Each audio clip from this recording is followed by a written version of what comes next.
नमस्कार, मैं हूं शालिनी और आप देख रहे हैं न्यूज एंटी करप्शन भारत। आइए बढ़ते हैं आज की बड़ी खबर की ओर।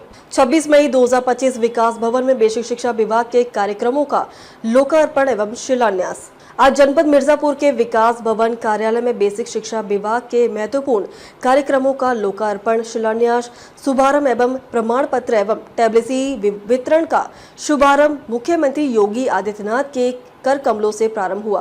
प्रत्येक जनपद में इसका सीधा प्रसारण दिखाया गया, जिससे प्रभारी मंत्री उपस्थित हैं।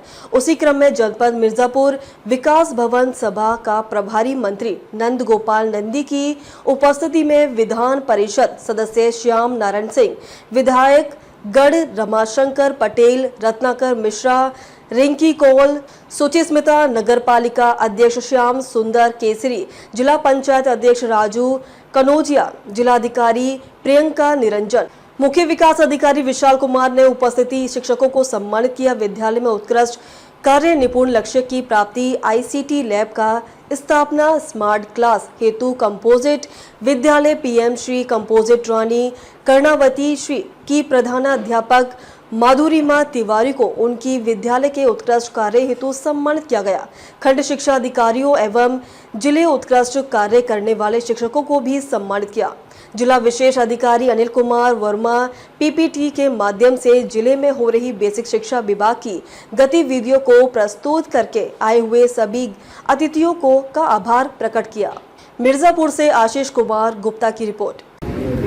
बेसिक शिक्षा विभाग के महत्वपूर्ण जो कार्यक्रम है, लोकार्पण, शिलान्यास, शुभारंभ, प्रमाण पत्र जो अच्छे कार्य किए हमारे नवाचार किए लोगों ने, और स्मार्ट क्लासेस के लिए टैबलेट दे करके टीचरों को कि हमारे बच्चों को, हमारी जो आने वाली पीढ़ी है, जो हमारी बुनियाद है बेसिक शिक्षा, कहते हैं जब बुनियाद मजबूत होती है तो उस पर बड़ी एक अच्छी इमारत, मजबूत इमारत खड़ी होती है। तो निश्चित रूप से बेसिक शिक्षा को मजबूत करना, आप पिछले 8 सालों में केवल ऐसे कल्पना करेंगे, 10 सेकंड के लिए आंख बंद करेंगे और विचार करेंगे तो अपने आसपास गांव से जुड़े हुए लोगों से यह चर्चा करेंगे या खुद भी इस बदलाव को महसूस कर रहे होंगे।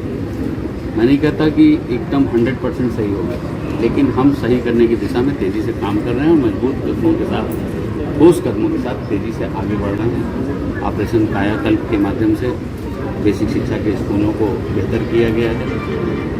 बच्चों को पौष्टिक आहार दे करके उनको एक कहते हैं कि स्वस्थ शरीर में स्वस्थ मस्तिष्क का निर्माण होता है। तो बच्चों को मजबूत करना, और पूरे प्रदेश में आज माननीय मुख्यमंत्री जी ने लखनऊ से कार्यक्रम किया है। पूरे प्रदेश में माननीय मंत्रीगण, माननीय जनप्रतिनिधिगण एक साथ इस कार्यक्रम का लोकार्पण और शिलान्यास को लोगों ने देखा है, और हम बेसिक शिक्षा को मजबूत करना चाहते हैं, पढ़ाई को अपने बच्चों को बहुत आगे बढ़ाना चाहते हैं। शिक्षा का सबका अधिकार होता है, लेकिन प्राइवेट स्कूलों की बात करिए तो आज एक मिडिल क्लास व्यक्ति है, वो अपने बच्चों को पढ़ाने के लिए पढ़ा नहीं पा रहा है। 17-18 सौ फीस। क्या आने वाले समय में आपको लगता है मंत्री जी इस पर भी एक गाइडलाइन तय होनी चाहिए, उनकी फीस नियंत्रण होनी चाहिए कि एक जो मिडिल क्लास व्यक्ति है, आप वोट मांगते हैं मिडिल क्लास से, लेकिन वो बच्चा अगर वो पढ़ना चाहे तो नहीं पढ़ रहा है, इस पर कुछ होना चाहिए कि नहीं? हम मिडिल क्लास से नहीं, हम सभी से वोट मांगते हैं। अंतिम पायदान पर बैठा व्यक्ति है, उसकी वोट की वही कीमत है। मिडिल क्लास में बैठा व्यक्ति है, उसकी भी वही कीमत है, और जो सर्वोच्च पर बैठा है उसकी भी वही कीमत है।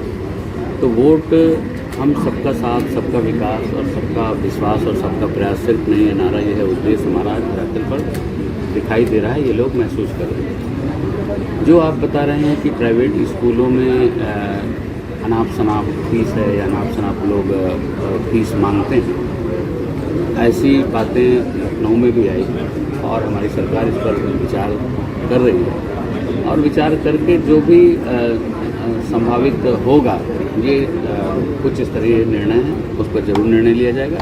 लेकिन मैं ये ज़रूर बताना चाहता हूँ कि जब हम अपने गांव में बेसिक शिक्षा को मजबूत करेंगे, माध्यमिक शिक्षा को मजबूत करेंगे, उच्च शिक्षा को मजबूत करेंगे, तो लोग प्राइवेट की तरफ ना आकर के अपने हमारे जो गवर्नमेंट के स्कूल हैं, गवर्नमेंट की जो स्कूल है, विद्यालय हैं, उस पर ज़्यादा उनकी आत्मनिर्भरता बढ़ेगी। हम आत्मनिर्भर हों, और आप देख भी रहे होंगे कि जो संख्या बढ़ रही है तो संख्या बढ़ रही है, यही कारण है कि हमें सुधार। मंत्री जी, सरकारी विद्यालय से मानक के आधार पर शिक्षक नहीं है प्राइवेट स्कूलों में, बड़े बड़े स्कूलों का नाम है। देखिए, जो बेसिक शिक्षा आप बता रहे हैं जांच कराइए, अभी जांच की रिपोर्ट ले लेंगे और जांच में अगर लगता है कि कोई दोषी है जिसने जानबूझ करके ऐसी स्थिरता बरती है या जानबूझ के लापरवाही की है या कोई गलत उद्देश्य से गलत नियत से कुछ किया है तो उसको बख्शा नहीं। अब तक के लिए बस इतना ही, फिर होगी आपसे मुलाकात। तब तक के लिए नमस्कार और देखते रहिए न्यूज़ एंटी करप्शन भारत।